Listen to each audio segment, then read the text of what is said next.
جی وہ سب شاعر بھی ہیں، وہ سب سنگر بھی ہیں، بڑے اچھا اچھی آوازوں کے مالک ہیں. اچھا کیونکہ تو میری فرینڈ نے مجھے کہا دیبا تم کچھ سناؤ، کیونکہ میں نے اس کو اب تک کچھ سنایا نہیں تھا. ہاں میرے مائنڈ میں کام تھا تو میں نے اس کو سنایا. بولے ارے تم تو انگلش سنگنگ کر لیتی ہو، ہمیں جوائن کیوں نہیں کر لیتی ہو؟ اچھا میں نے کہا تم ٹائم دو گی تو میں تمہیں پروگرام میں ضرور گاؤں گی. تو ہوں اس طرح سے ان کے پروگرام میں میں نے سنگنگ کا آغاز کیا.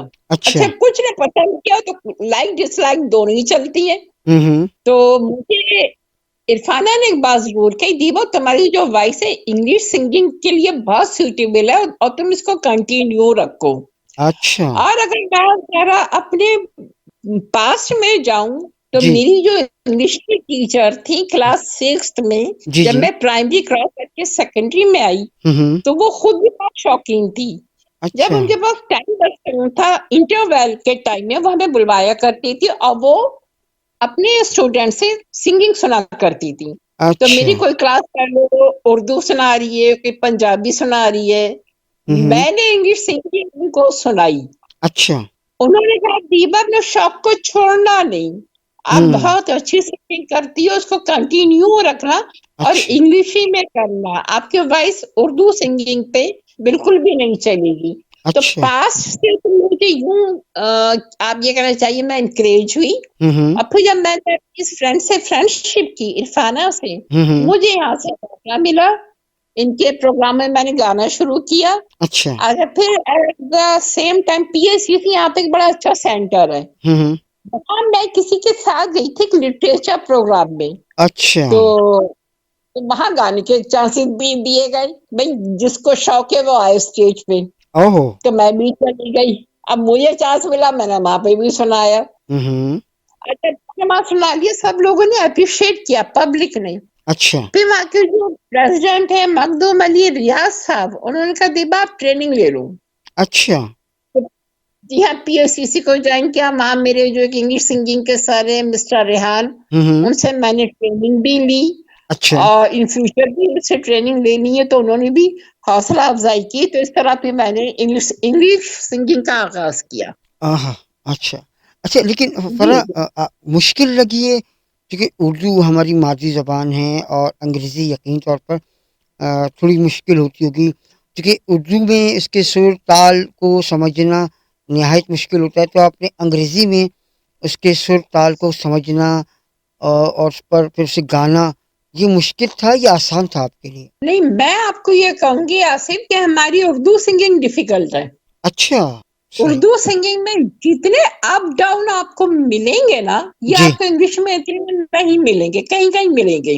اچھا انگلش سنگنگ اگر اس کی شاعری کو سمجھ میں جائے، ہوں اور اب تو نیٹ ہے، آپ نیٹ سے اس کا کلام نکال لیں اور وہ ورڈ مائنڈ میں بٹھا لیں اور پھر اس کو آپ اس کی میوزک پہ لیں، جی تو انگلش سنگنگ میری ویوز میں ایزی ہے as comparison with Urdu singing. Okay آپ اوکے اوکے آپ فریدہ خانم کو سنیں، ہوں آپ منی بیگم کی سنگنگ کو سنیں، آپ نور جہاں کی سنگنگ کو سنیں. پھر جی آگے آ رہے ہیں نازیہ زویب حسن، ایون انہوں نے بہت آسان لینگویج میں اپنی سنگنگ دی لیکن ڈیفیکلٹ ہے. صحیح صحیح عالمگیر شہی کی ہے، مسعود رانا ہے، ایک لائن لگی ہوئی ہے پاکستان اور انڈیا کے سنگر کی. تو میری نظر میں انگلش ایزی ہے، اردو مشکل ہے. صحیح صحیح جی یعنی کہ انگریزی جو ہے اگر آپ سنگر بننا چاہتے ہیں تو جناب تمام سننے اور دیکھنے والے جیسے کہ فرح نے کہا ہے کہ آسانی سے آپ گا سکیں گے بانسبت ہندی یا اردو کے، چونکہ اس میں جو سیکھنے کا عمل ہے وہ یقیناً ایک تو لمبا ہے اور دوسرا ڈیفیکلٹ بہت ہے بقول فرح کے، کیونکہ یہ خود اس کی کہنا چاہیے کہ سنگر ہیں انگریزی کی، تو یہ زیادہ اچھے ان طریقے سے ہمیں بتا رہی ہیں کہ آپ لوگ اگر سنگر بننا چاہتے ہیں تو آئی تھنک انگریزی سیکھ لیں، انگریزی میں گائیں گے تو جلدی سنگر بن جائیں گے. کیا خیال ہے؟ یہی ہونا چاہیے نا؟ بالکل ہونا چاہیے. میں آپ کو بتاؤں میں انگلش بولنے میں ماسٹر نہیں ہوں لیکن میں سنگنگ کہیں کہیں کر لیتی ہوں انگلش میں. واہ بھائی واہ، کیا بات ہے کیا بات ہے، صحیح بات ہے جی جی. لیکن بات وہی ہے نا کہ اصل میں تو ہم سے پڑھنے کی حد تک انگریزی کو ہم نے رکھا ہوا ہے یا آفیشیل ورک میں انگریزی کا استعمال ہوتا ہے، لیکن اگر دیکھا جائے ہاں ڈیفینیٹلی ہاں لیکن دیکھا جائے تو ہم بولنے میں یا نارمل گھر میں اپنے یا فیملی میں اگر رہتے ہیں تو ہم اردو کا استعمال کر رہے ہوتے ہیں تو یقیناً بولنے میں اس لیے تھوڑی پریشانی ہوتی ہے کہ چونکہ ہم وہ فلو میں نہیں ہوتے، یوز ٹو نہیں ہوتے، اس لیے ذرا مشکل لگتی ہے. لیکن اگر دیکھا جائے تو ہم وہی تمام باتیں اردو میں کر رہے ہوتے ہیں، اسے ہم اگر کنورٹ کرتے ہیں انگریزی میں تو وہی باتیں انگریزی میں بھی آپ کی سمجھ آ جائیں گی. ہاں بالکل. ایسا ہی یس ہے. You are 100% right. جی بالکل. بالکل. اچھا اچھا، یہ بتائیے گا کہ آپ خود شاعرہ ہیں، آپ خود سنگر ہیں، تو آپ کی جو بچے ہیں، آپ کی جو فیملی ہے، تو کیا یہ لے کر جائیں گے آپ ان اپنی فیملی کے اندر، آپ کے یہاں آپ کی فیملی میں آپ کے بچے کوئی شاعر بننا چاہے، کوئی سنگر بننا چاہے اس؟ نہیں نہیں، میں یہ کہوں گی کہ میرے بچوں کو بالکل بھی شوق نہیں ہے اچھا. شاعری میں بھی اور سنگنگ میں بھی. ہوں. ہاں ان کی ویلیو دوسری. ہاں لیکن اگر آج میں آپ سے یوں اس طرح سے بیٹھ کے بات کر رہی ہوں تو میرے جو لیٹ ہسبینڈ ہے تسلیم احمد قریشی، جی وہ جی. مجھے بہت کریج کیا کرتے تھے. آہا. زبردست. میری جب ان سے شادی ہوئی تو میں بڑی ڈرپوک اور بیوقوف قسم کی انسان تھی. اچھا. جی ہاں، انہوں نے کہا باہر نکلو، لوگوں سے ملو، ہوں. جاب کرو، صحیح. دنیا کو سمجھو، اس کی اچھائی برائیوں کو اپنی آنکھوں سے ہی دیکھ لو. صحیح. تو اس طرح سے اس اسٹائل میں پبلک ڈیلنگ کرتے کرتے کرتے کرتے میرے اندر کا جو ڈر و خوف ہے وہ بالکل نکل گیا. صحیح. اچھا، میرے ہسبینڈ خود بھی شاعر تھے اور بڑے ہلکے پھلکے انداز میں جی. کیا کرتے، تو بہت کم کی انہوں نے. اچھا. اور جب میں ان کو کوئی مصرع سنایا کرتی تھی تو وہ مجھے بولتے تھے دیبا اس انداز کو برقرار رکھنا، تم اس سے نہیں ہٹنا کیونکہ اچھا. تمہارا یہی اسٹائل ہے. لوگ ہاں. کیا کہہ رہے ہیں اس کی پرواہ نہیں کرنا. صحیح. ردیف کہہ رہی ہو مت بولو، صحیح. کافیہ بولتی ہو نہیں بولو، صحیح. بس یہ خیال رکھنا کہ تمہارے لفظوں میں نا بیلنس رہے. اچھا. جو پہلا مصرع ہے اسی سے ریلیٹڈ اگلا مصرع ہو، وہ اچھا. نہ ڈفرنٹ ہو.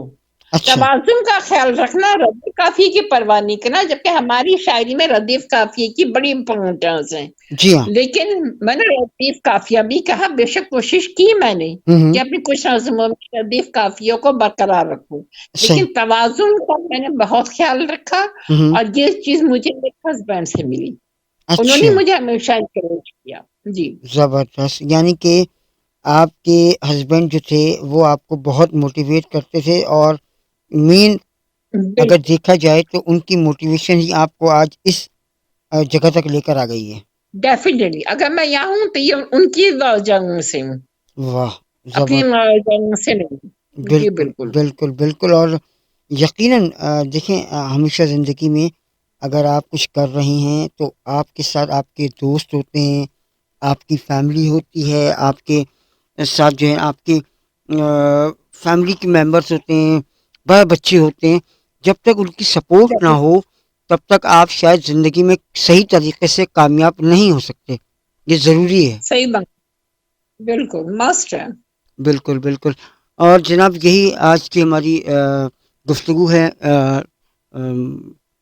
ہماری بہت ہی زبردست مہمان سیدہ فرح تسلیم صاحبہ سے، اور ہم ان سے گفتگو کر رہے ہیں. اچھا یہ بتائیے گا کہ آپ نے شاعری بھی کی، سنگنگ بھی کی، کوئی ایسا کام زندگی میں آپ کے ذہن میں ہو کہ آپ کرنا چاہتی تھی اور وہ کر نہیں سکیں آپ؟ ایک تو میں نے آپ کو گراؤنڈ آرمی کا بولا، جی. دوسری یہ کہ میرے پاس اگر بہت ساری دوریں ہو تو میری یہ وش ہے کہ میں حج عمرے سے پہلے جتنے بھی بیچارے سڑکوں پہ لوگ ملتے ہیں، جی. اکثر میں جا رہی ہوں اپنی جاب پہ جا رہی ہوں، اپنے مشاعرے میں جا رہی ہوں، راستے میں بیچاری عورتیں بھی بیٹھی ہوئی ہیں، جی. ان کے پاس کوئی رہائش نہیں ہے، جی. بعد حضرات بھی بیٹھے ہوئے، تو میں تو 2-3 سے بولتی ہوں کہ بھائی تم لوگ کوئی کام کر لو، تم صحیح. لوگ اس طرح سے کیوں کر رہے ہو صحیح. سوائے بھیک مانگنے کا. صحیح. اچھا خیر یہ تو میں ان کو موٹیویٹ کرتی ہوں، لیکن میں سوچتی ہوں کہ اگر میرے پاس اتنی دولت ہو تو میری وش ہے کہ میں کتنی غریب بچوں کی شادیاں کرواؤں، کتنے جو صحیح. بیچارے پور اسٹوڈنٹ ہیں، میل ہے یا فیمیل ہے، پڑھنا چاہ رہے پڑھ نہیں پا رہے، ان جی. کی تعلیم کا بندوبست کراؤں. بس یہ میری وش ہے. صحیح اور صحیح تو کچھ نہیں، بس میں یہی کرنا چاہتی تھی، لیکن شاید میرے حالات ایسے نہیں ہے، لیکن جو بھی ہو سکتا ہے تھوڑا بہت میں کر دیتی ہوں اپنے طور پہ.